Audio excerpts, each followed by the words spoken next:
Dear students, today we will do chapter 5, plant reproduction. First topic is dispersal of seeds. Dispersal means spreading of seeds away from parent plant. So dispersal of seeds is process by which seeds are scattered away from parent plant. It is important for proper growth and survival of new plants. Why is dispersal of seeds necessary? Why is dispersal of seeds important? If all the seeds fall close to parent plant and germinate, then new plants will not get proper amount of water, sunlight and nutrients. So these plants will not grow properly. So seed dispersal is necessary.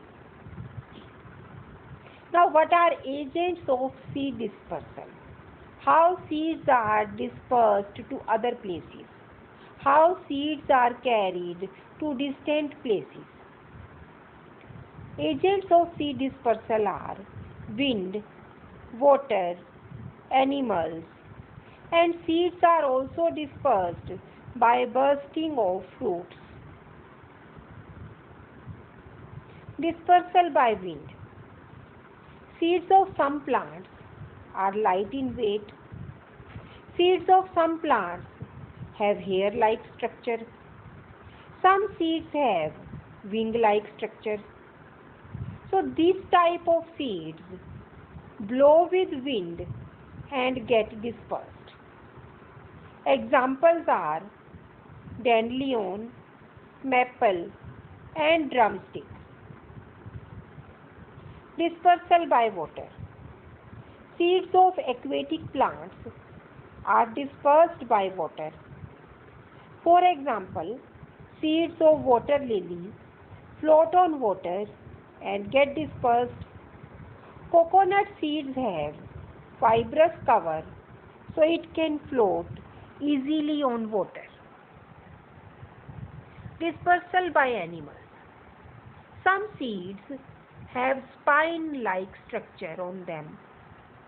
The spines stick to fur of animals and seeds get dispersed. For example, beggar tick, xanthium and urena. Some seeds are eaten by birds and mammals.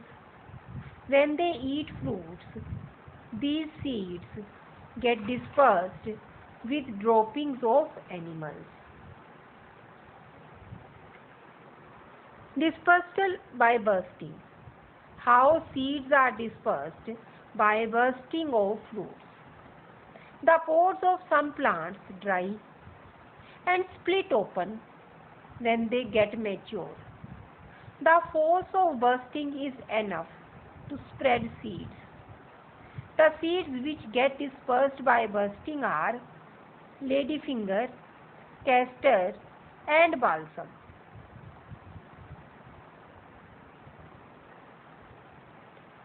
Next topic is vegetative reproduction. Vegetative reproduction means when flower and fruit do not take part in reproduction, it is vegetative reproduction. When reproduction is through stem, root or leaf, it is vegetative reproduction. So how vegetative reproduction takes place by stem?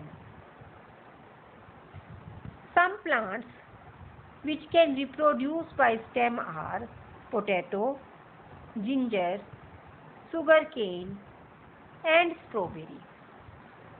On potato tuber, there are eyes or nodes. New plants can grow from these eyes. In ginger rhizome, buds are present which can give rise to new plants.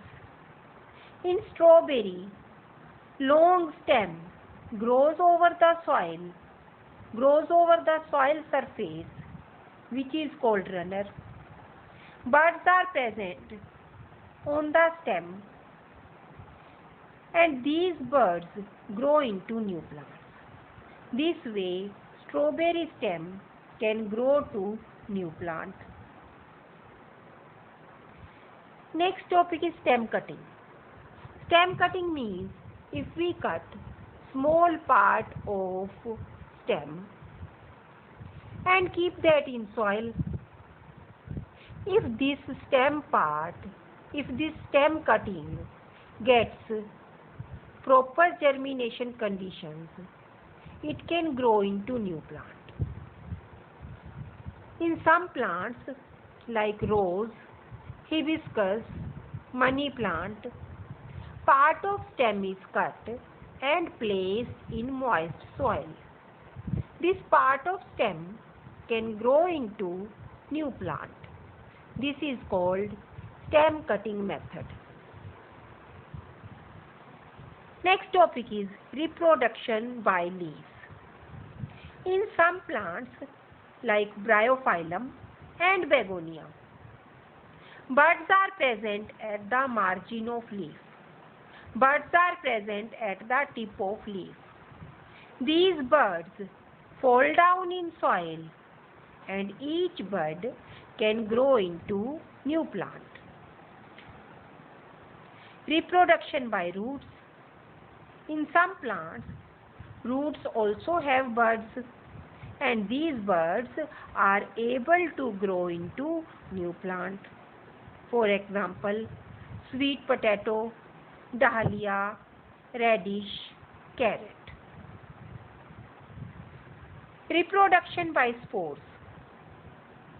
Some plants do not bear flowers and seeds, but they bear special structure called spores. These spores have both male and female reproductive organs, which allow these plants to reproduce. Examples are ferns, bread moulds, etc.